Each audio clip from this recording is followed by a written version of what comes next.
अहंकारी शिष्य और बुद्धिमान गुरु। एक समय की बात है, एक छोटे से गांव में एक महान तलवारबाज गुरु रहते थे। उनकी तलवार की धार जितनी तेज थी उतनी ही गहरी उनकी बुद्धि भी थी। दूर दूर से लोग उनके पास युद्ध कला सीखने आते थे। उन्हीं शिष्यों में एक युवक था जो अत्यंत प्रतिभाशाली था। गुरु ने उसे पुत्र समान स्नेह दिया और तलवारबाजी की हर विद्या सिखा दी। वर्षों की मेहनत के बाद वह शिष्य इतना कुशल हो गया कि लोग उसकी प्रशंसा करने लगे। धीरे धीरे प्रशंसा ने उसके मन में अहंकार भर दिया। अब वह गांव-गांव घूमकर कहने लगा, मेरे जैसा तलवारबाज कोई नहीं।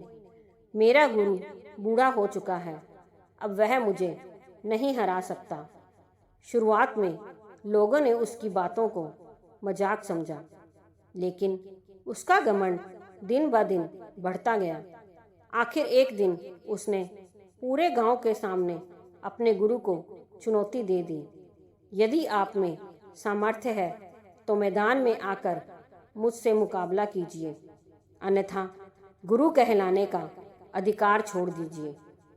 गांव वालों को यह सुनकर बहुत दुख हुआ।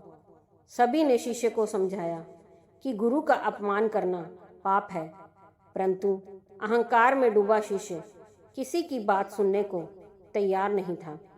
वृद्ध गुरु शांत रहे। उन्होंने चुनौती स्वीकार कर ली। मुकाबले की तारीख तय हुई। पूरे गांव में उत्सुकता फैल गई। सभी लोगों को लग रहा था कि बूढ़े गुरु अब युवा शिष्य के सामने टिक नहीं पाएंगे। लेकिन मुकाबले से एक दिन पहले शिष्य ने एक अजीब बात देखी। गुरु एक लोहार से 15 फीट लंबी म्यान बनवा रहे थे। शिष्य चौंक गया। उसने सोचा, निश्चित ही गुरु ने कोई गुप्त विद्या छिपा रखी है। इतनी लंबी म्यान का मतलब है कि तलवार भी उतनी ही लंबी होगी। डर और अहंकार के मिश्रण में उसने तुरंत दूसरे लोहार से 16 फीट लंबी तलवार और म्यान बनवा ली। वह मन ही मन खुश था कि जैसे ही गुरु अपनी तलवार निकालेंगे वह उनसे पहले हमला कर देगा। अगले दिन मैदान लोगों से खचाखच भरा था। गुरु के हाथ में 15 फीट लंबी म्यान थी और शिष्य के हाथ में उससे भी लंबी।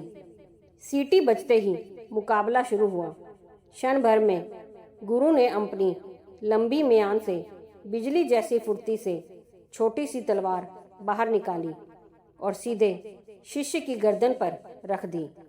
उधर शिष्य अपनी भारी और लंबी तलवार म्यान से पूरी निकाल भी नहीं पाया था। पूरा मैदान स्तब्ध रह गया। शिष्य का चेहरा शर्म से झुक गया।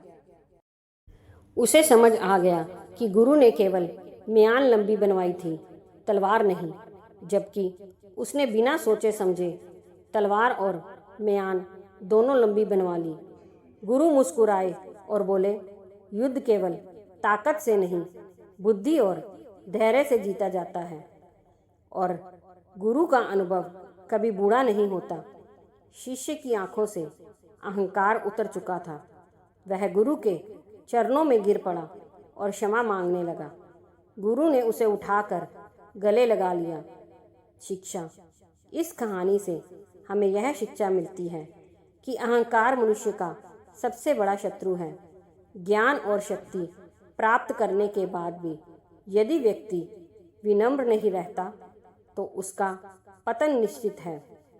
गुरु का अनुभव, बुद्धि और जीवन की समझ कभी व्यर्थ नहीं जाती। इसलिए गुरु का हमेशा सम्मान करना चाहिए।